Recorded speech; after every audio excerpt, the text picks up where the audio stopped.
In this video, I wanted to show you how I made a famous TikTok viral cake, the Burnaway cake, which is super cool, but there's little technicalities that you guys need to know.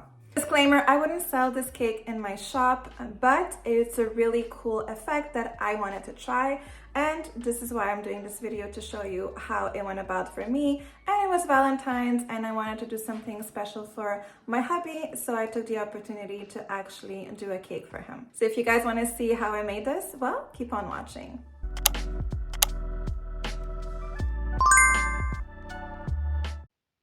So as you can see, I already stacked my cake. What I did is I did a crumb coat, pop it in the freezer for about 5 to 10 minutes, and then I'm simply doing my second coat of buttercream.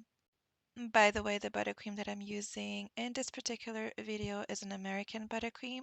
I already did a video of it, so if you guys haven't watched it yet, I would highly suggest you guys going to watch that. Covered the entire cake with buttercream and then remove the excess using my metal scraper and smooth out the edges also at the top, removing the excess with my spatula.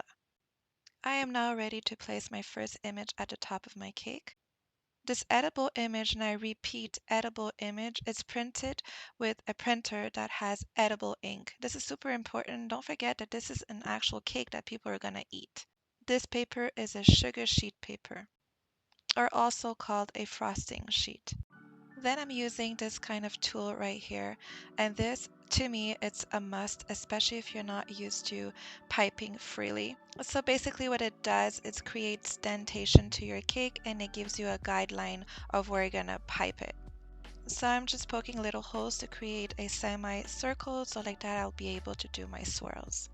By the way, all the tools that I'm using in my videos, the link of my storefront, my Amazon favorites, will be in the description box of this video.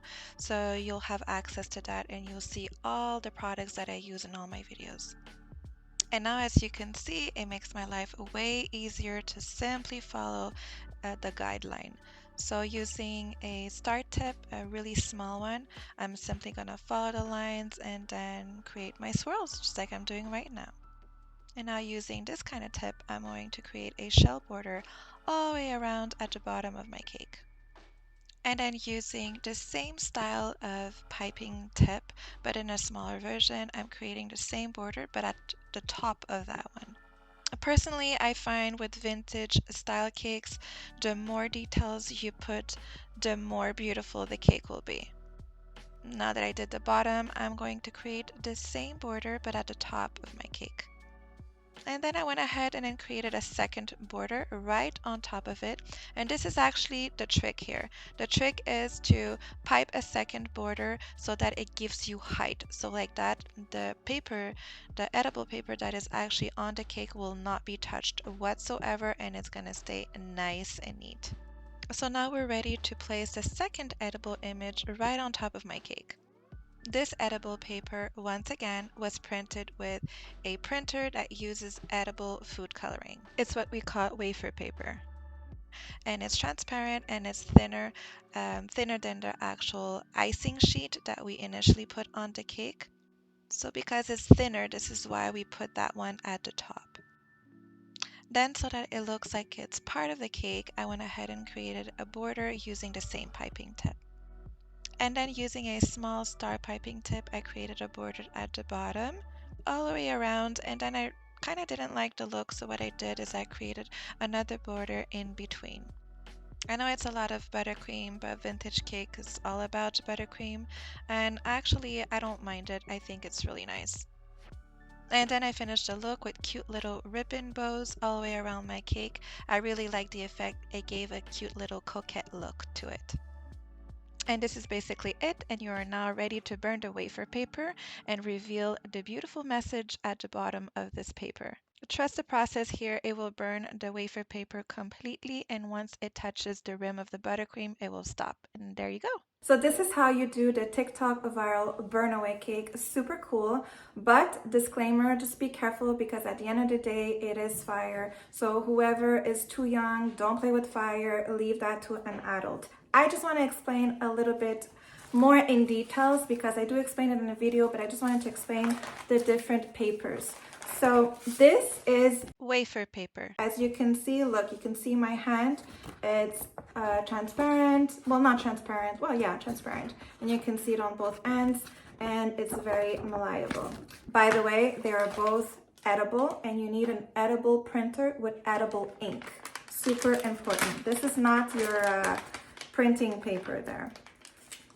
The edible image paper, which they also call it the sugar sheet, which this is the brand I was using, Lux. It's a sugar paper, as you can see, onto this sheet. So like that, when you print it out, your image comes out, and then you can cut it, and then obviously you would remove this part, and then the sheet, which is the icing sheet, you can go ahead and then place it onto your cake on top of buttercream. The cake was made with American buttercream, which I made a video, and it's available in one of my videos. So if you haven't watched it, go ahead and look at that.